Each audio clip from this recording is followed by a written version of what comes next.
What's up, everybody? Welcome to another edition of Model Breakdown. This is the series in which I talk entirely too long about a particular kit in question, be it a single model kit, full-on squad, big or small vehicle, whatever. And firstly, I go over the model itself, what it's about, any type of history, likes and dislikes, just my general opinion of the overall thing. From there, I go over some basic thoughts on building and painting said kit. I haven't done everything, but I've done enough where I can kind of strategize, if you will, as I like to say, a plan of attack for doing that particular kit in question. And then from there, I go over my thoughts on whether or not I feel the kit needs to be redone. And regardless of how I feel about that, if GW was going to redo the kit tomorrow, what would I like to see done and why? So up on the chopping block is a model that I really thought I did already.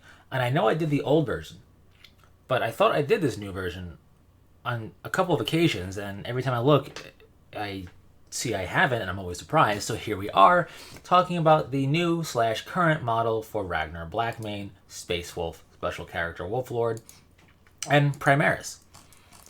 So, history-wise, he has an old model. If you happen to have it, cool, I guess. It was an old model that was in need of being redone. And when they redid him, they had him cross the Rubicon Primaris to become a Primaris special character. In doing so, they kept a lot of the features to identify him as Ragnar Blackmane. Now, I think overall did a very good job with this guy. He's dynamic without being silly. It feels like an organic pose. It kind of tells a story. He's in mid-transition to wreck somebody's face, I assume. And it's a job well done. It's a very different pose from his old model, but it's a much better pose. His top knot and head detail is very iconically Ragnar, as you expect, as is his Frostfang signature weapon. He also has other details, like the leg detail on his left leg there, the little claw symbol thing. And he has his wolf pelt and the wolf belt and everything else. So he is very suitably decked out as you would expect him to be in terms of comparing him to his old model. It's not 100% the same. His left shoulder pad isn't a sculpted head in 3D. It is a wolf head and profile on the shoulder pad itself, and that's fine. He doesn't have the same silly moon boots that he had in his old model, but the detail kind of harkening back to that is there with some claws on the front of his boots for digging in to launch off. It works nicely. So they did a good job. I'm not a fan of Space Wolves and that whole Norse aesthetic, but they did a good job with it here, and they tend to do a good job with it. It's just not what I'm a fan of. So good job all around. It is worth noting the way he does go together for his base is his left foot, the front part of his left foot, is part of the debris on the base. It kind of slides into the rest of the debris and the rest of his left leg. It leads to a secure bond because that's the only real solid point for Ragnar Blackmane being on his base. So it makes it a secure bond for that. But it does mean you're kind of limited and relegated to the way he's meant to go on his base in that way. No special custom base necessarily unless you're going to put that on it. So that is some food for thought. But that detail piece is definitely gonna be able to be usable in a variety of different base aesthetics, from urban rubble to wasteland and so on and so forth. So I think a well done job. There we go. For sure for this Ragnar Blackmane model, his current new model. But while his Mark 10 armor itself is decked out a little bit, I would have liked to see just a little bit more individuality here, only because the Space Wolf's characters and generic HQs and even squad leaders tend to be rather individualistic looking, and therefore, even without trying to be competition or without trying to be something to kind of muddy the waters a bit, it does rob a character from their individuality feel just a little bit because everything is so stylized with the Space Wolves that a little bit more would have really helped for Ragnar. But what helps is that he's in Mark 10 armor because he's a Primaris, and that looks very different when he's got some ornateness going on. So, good for that. So with that said, I do think they did a very good job here. If you don't know who Ragnar Blackmane is, you just see a picture of the different HQ models, special character and generic.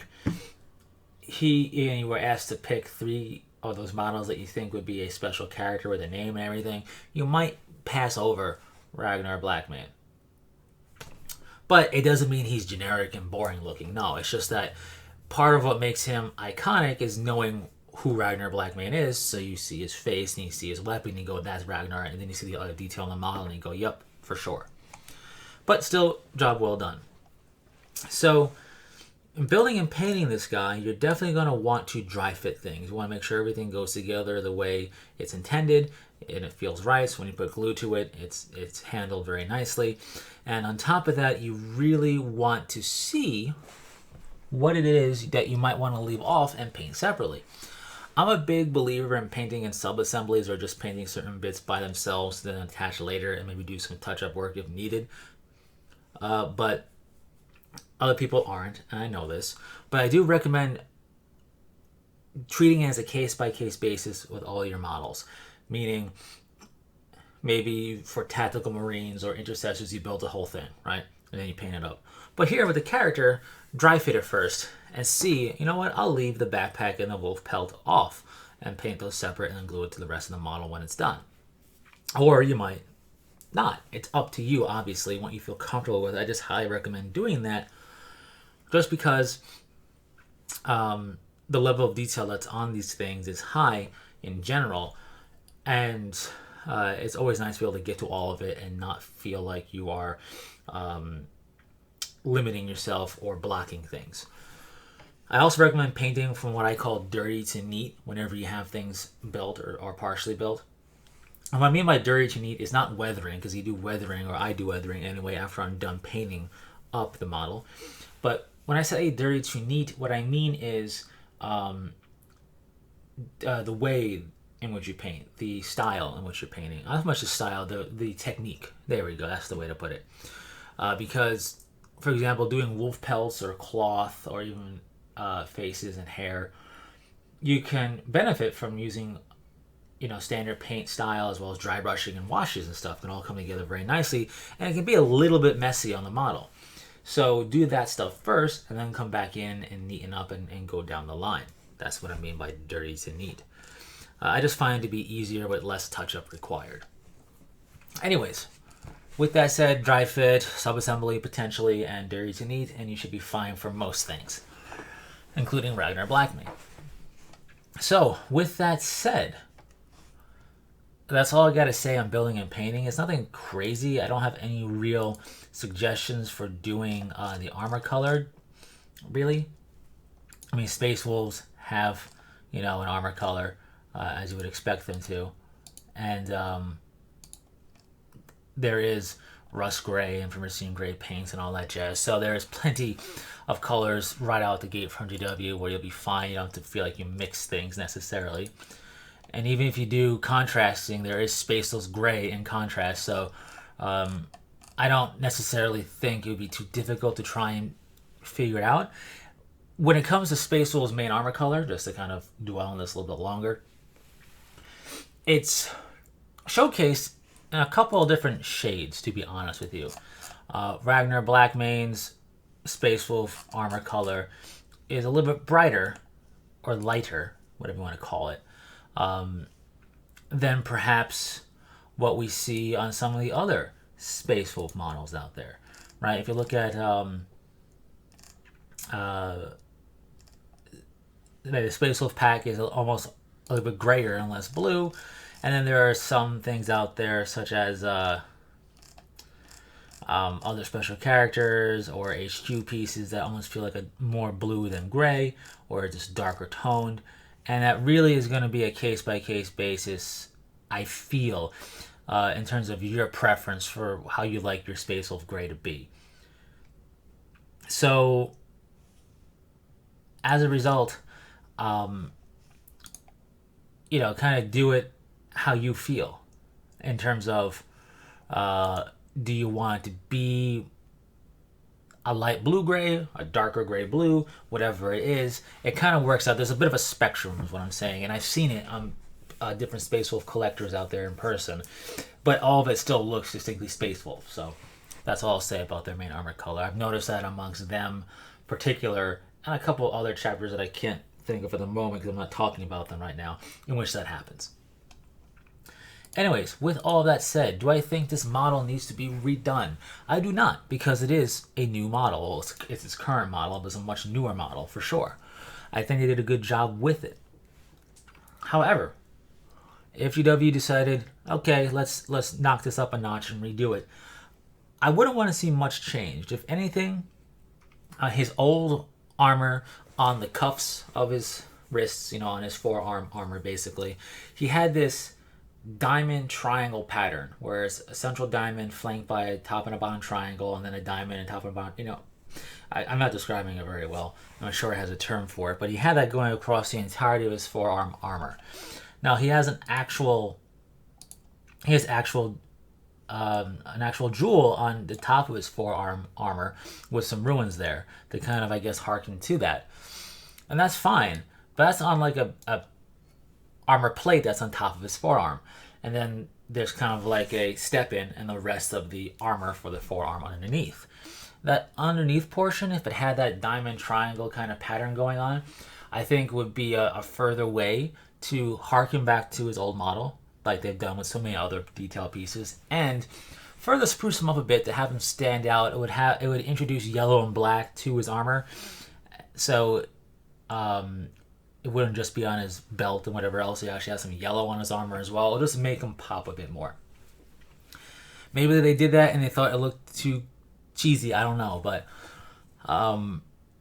I think doing something like that might help him just further feel a bit more special looking, and maybe bring back some of that pizzazz of being an individualistic character, right? As the Space Wolf stuff is highly individualistic. But outside of that, honestly, I think the little claw detail that harkens back to the moon boots are fine as they are. No need to take them away or add to it.